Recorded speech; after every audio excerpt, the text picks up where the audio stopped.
Lévy sans interdit. Bonjour Elisabeth Lévy. Bonjour Patrick, bonjour Laurie, bonjour à tous. Alors vous revenez sur cette lettre publiée dans un journal franco-israélien, Israël Magazine, où Dieudonné demande pardon à la communauté juive. Oui, alors celle-là, on ne s'y attendait pas, cher Patrick. Ouais. En 2004, l'humoriste et comédien multicondamné notamment pour injures antisémites et contestation de crimes contre l'humanité, répliquait dans un spectacle qui s'appelait Mes excuses, où il en rajoutait dans la pitrerie antisémite, façon Shoah, ananas, vous connaissez, cette saillie déplorable. Il change de registre aujourd'hui, malade, il part finir sa vie au Cameroun et semble vouloir solder les comptes, faire la paix avec ceux qu'il a offensés.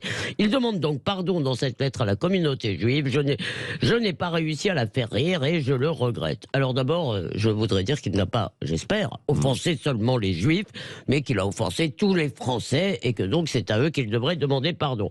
Par ailleurs, son antisémitisme ne relevait pas simplement de la blague qui aurait été trop loin et qu'on aurait eu du mal à avaler. En 2012, quand il présentait sa liste antisioniste aux européennes avec Soral, qui lui est un antisémite rabique, dangereux et non repenti, il ne rigolait pas. Quand il affirmait « les juifs sont des négriers reconvertis dans la banque », il ne rigolait pas. Quand il disait, il me l'a dit dans Causeur ça, oui.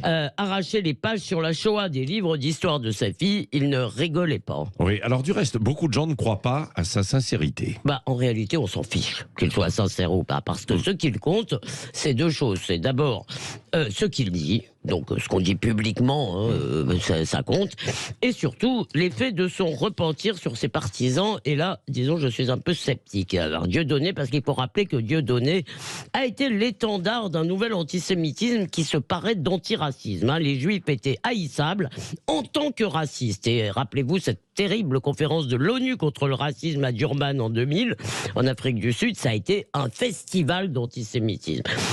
Dieudonné a porté à son comble la concurrence victimaire en prétendant sous toutes sortes de formes que les Juifs voulaient être les chouchous du malheur. Il a banalisé un complotisme glauque qui prétend que les Juifs dirigent le monde et d'ailleurs qu'on a retrouvé chez certains, attention, une toute petite minorité, chez certains gilets jaunes. Et cet antisémitisme a séduit une fraction de la jeunesse musulmane, mais pas seulement.